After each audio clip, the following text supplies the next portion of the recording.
Mr. President, meron po tayong batas, itong Republic Act 11650, na kung tawagin po natin ay Act Instituting a Policy of Inclusion and Services for Learners with Disabilities in support of inclusive education.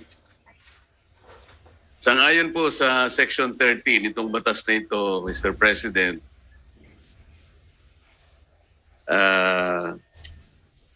ito po ay naglalaman ng program support budget na kung babasahin po natin ay ganito po ang nakasulat dito. To ensure the institutionalization of services for learners with disabilities, a PSB, meaning to say program support budget for learners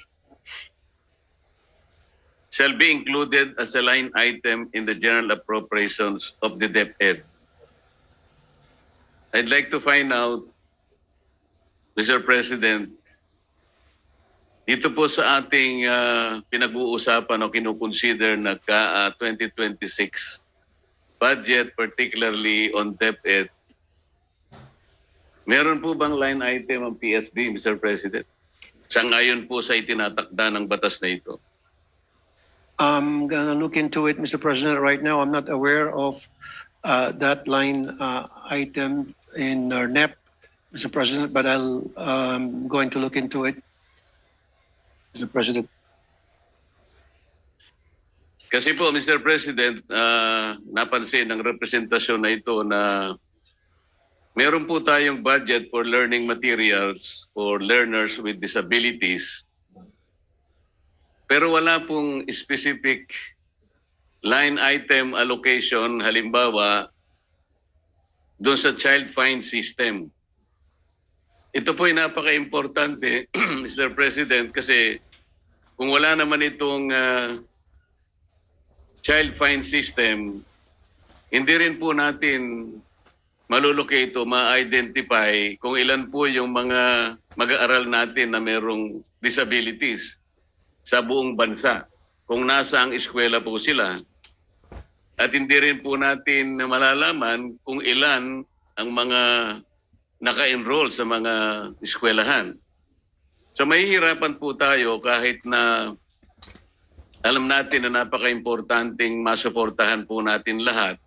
Ngunit kung hindi naman po natin alam kung sino-sino sila at kung nasaan sila, sapagkat wala nga pong line item na nakalagay sa budget, ito naman po itinatadhana ng batas, mahirapan po tayo, Mr. President.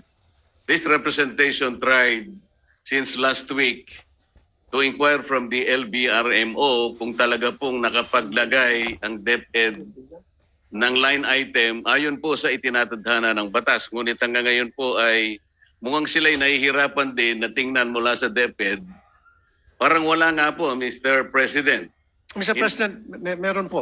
Ito pala, DepEd budget 100 million pesos for 2026 sa NEP, Provision of Learning Resources for Learners with Disabilities. Sa NEP po yun, Mr. President. Kung titingnan po ninyo sa HGAB, nawala po yun. Yun po yung hinahanap natin. Ayun, na magic. At ang nakikita po nating malinaw, materialis po for learners for disabilities. Maliwanag po yun.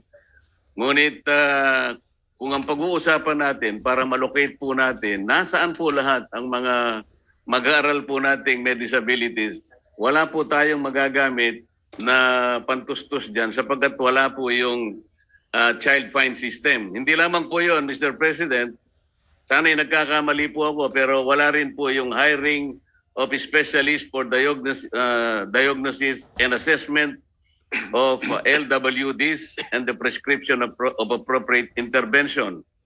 Sana nagkakamali din po ako, Mr. President, na wala din po yung to defray expenses in the delivery of related services stated in Section 4P. Ito nga po yung sa transportation and various developmental, corrective and other support services for student with disabilities. Mr. President, kung wala po ang line item na ito na napaka-importante, kahit na po magsama-sama tayong lahat dito, ipahayag natin ang ating interes na tulungan ang ating mga mag-aaral na may disabilities, ngunit may kakulangan po sapagkat na maring nakaligtaan po. Napaka-importante po ng line item na ito. Mr. President, kaya ko lamang po sinubukan na maalaman talaga. Sana po ay makita na po natin. Kahit na po tapos na yung